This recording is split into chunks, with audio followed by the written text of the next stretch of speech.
fans. Pose for the pose for the for the pose pose for the fans. Pose for the pose for the for the pose pose for the fans. For the fans.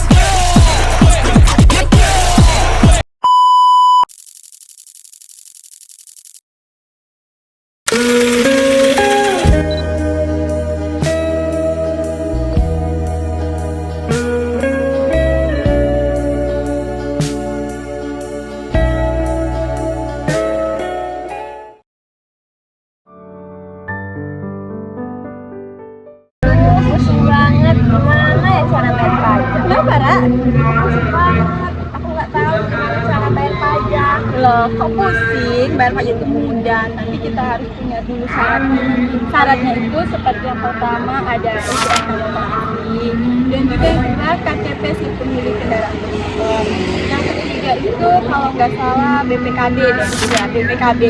Nah, kalau sudah kamu semua persyaratannya itu sudah selesai, langsung saja ke loket pendaftaran. Nah, nanti berkas kamu itu akan diperiksa. Kalau sudah semuanya sudah selesai, sudah lengkap, nanti akan dikasih sebuah formulir. Itu kamu harus isinya seperti nama, nomor HP, dan juga alamat. Oh, gitu ya cara bayarnya. Iya, nah setelah kamu selesai isi formulir tadi, kamu langsung aja ke petugas.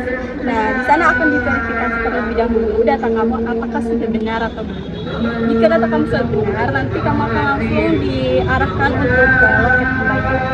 Nah, di sana kamu akan bisa melihat berapa sih tagihan pajak motor kamu dan yang lainnya. Nah, apabila sudah kamu bayar, kamu langsung nanti akan dipanggil oleh loket pengesahan STNK baru. Nah, di sana kamu akan dapat STNK baru kamu. Alah, makasih ya penjelasannya. Ya, sangat mudah bukan? Alah, makasih ya penjelasannya. Aku jadi nggak bingung lagi cara bayar pajak. Ya Allah, sangat mudah kan?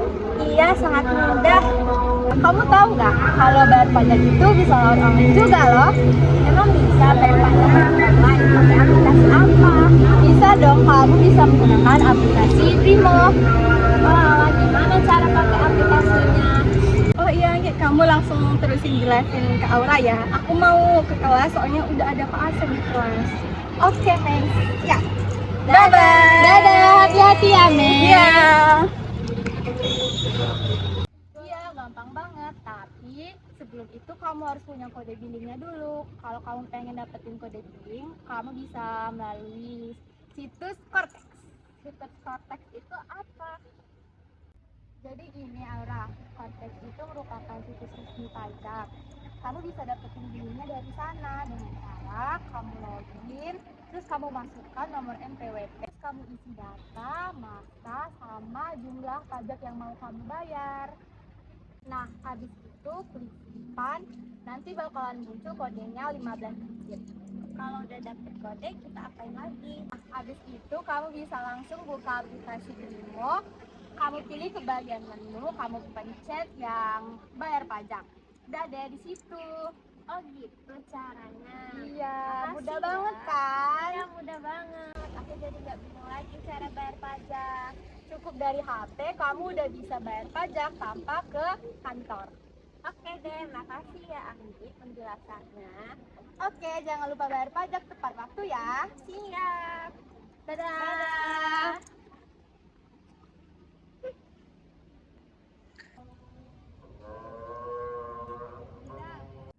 Kamu tahu nggak sih mereka itu kemarin bahas pajak loh. Oh, aku tahu sih kalau pajak tentang arah pajak gitu ya. Nah, pajak ini nantinya digunakan untuk membangun infrastruktur negara, begitu. Oh, jadi gitu ya? Iya, begitu. Makasih ya. Sesudah kamu menjelaskan itu, aku jadi tahu juga dari pengertiannya itu apa. Nah, kita kan sudah sedikit paham nih dari arti pajak itu apa sih. Nah, itu ada nggak sih hukum atau undang-undang yang berlaku yang disebutkan? Oh, ada sih. Yang aku tahu itu yang pertama ada Undang-Undang Ketentuan Umum dan Tata Cara Perpajakan. Itu mengatur mengenai subjek pajak, pembuatan NPWP, dan ketetapan pajak. Nah, terus ada juga UU PPH, yaitu Undang-Undang pajak penghasilan, yaitu mengatur subjek pajak, objek pajak, dan tarif pajak. Oh, jadi begitu ya. Iya. Nah, oh iya, tapi aku tuh belum tahu sih jenis-jenis pajak dan juga contohnya. Oh, jadi kamu belum tahu jenis pajak itu? Jenis pajak itu ada tiga. Yang pertama itu dipungut berdasarkan lembaga pemungutannya. Kemudian yang kedua itu berdasarkan objek. Kemudian yang ketiga itu berdasarkan nah, yang pertama itu tadi kan ada pajak berdasarkan lembaga pengambilannya. Nah, itu dibagi menjadi dua lagi. Yang pertama itu ada berdasarkan daerah. Jadi contoh yang pertama itu ada dari yang pusat dan daerah. Kemudian dari contoh yang kedua tadi itu ada secara langsung dan tidak langsung. Dan yang ketiga tadi itu contohnya ada tiga. Yang pertama itu PPH, yang kedua PPN, dan yang ketiga itu bea materai. Oh, jadi gitu jenis dan contoh. Ya, sekarang kamu sudah mengerti kan jenis-jenisnya itu apa saja dan contohnya itu apa saja sih? Iya, aku ngerti. Terima kasih. Iya, sama-sama. Oh, jadi ini fungsi dari membayar pajak. Jadi, teman-teman, manfaat kita membayar pajak yaitu pajak berfungsi untuk membangun infrastruktur di Indonesia seperti membangun jalan, jembatan, bandara, dan lain-lainnya. Fungsi lainnya yaitu bisa menjadi investasi pemerintah dalam membangun ekonomi dan UMKM yang bisa membantu lapangan pekerjaan untuk masyarakat Indonesia.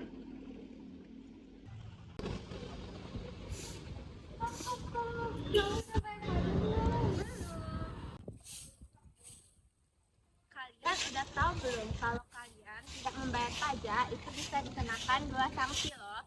Sanksi pertama itu sanksi administrasi dan yang kedua sanksi pidana. Sanksi administrasi ini bisa berupa denda, bunga, atau pajak. Ini dikarenakan kalian telat dalam membayar pajak. Yang kedua itu ada sanksi pidana. Sanksi pidana ini dapat terjadi dikarenakan kalian memang sengaja tidak ingin membayar pajak. Sanksi pidana ini bisa berupa hukuman pidana penjara selama 6 bulan sampai 6 tahun penjara. Nah, untuk contohnya itu ada di pajak kendaraan. Jika kalian sengaja tidak ingin membayar pajak dalam kendaraan kalian, itu kalian bisa dikenakan sanksi pidana berupa 6 bulan sampai 6 tahun penjara. Atau jika kalian telat membayar pajak kendaraan, kalian bisa, sebagai contoh itu ada di pajak kendaraan. Jika kalian telat membayar pajak, itu bisa dikenakan sanksi administrasi. Yang kedua, jika kalian sengaja tidak ingin membayar pajak kendaraan kalian bisa dikenakan sanksi pidana. Hukumannya bisa berupa penjara selama 6 bulan dan 6 tahun penjara. Jadi, mulai dari sekarang, jangan lupa membayar pajak kendaraan. Nah, berdasarkan tarifnya, pajak terbagi menjadi 5 tarif. Yang pertama adalah tarif tetap atau fixed rate, yaitu jumlah besarnya pajak tidak ditentukan pada objek pajak. Contohnya adalah bea materai 10.000 per satu dokumen. Yang kedua ada tarif proporsional atau proporsional rate. Tarif proporsional ini persentasenya bersifat tetap, tetapi besaran nilai pajaknya bergantung dengan objeknya. Contohnya itu pajak pertambahan nilainya sebesar 11%, tergantung dengan objek atau barang jasanya. Namun pada tahun 2026 nanti pajak pertambahan nilainya akan bertambah sebesar 12%. Yang ketiga yaitu tarif progresif atau progresif rate, yaitu tarif persentase pajak yang semakin besar jika suatu objek meningkat. Contohnya seperti pajak PPH 0 sampai 60 juta itu 5%. Mulai dari 60 juta sampai 250 juta itu 15%. Mulai dari 250 juta sampai 500 juta itu 30%. Mulai dari 500 juta ke atas itu 35%. Yang keempat ada tarif degresif atau degressive rate. Ini adalah jumlah pajak yang presentasinya menurun ketika jumlah atau nilai objeknya meningkat. Namun, tarif pajak ini masih sangat jarang digunakan di Indonesia. Yang kelima adalah tarif campuran atau mixed rate, adalah beberapa gabungan antara jenis tarif pajak yang telah disebutkan tadi yang bergantung pada jenis objek pajaknya.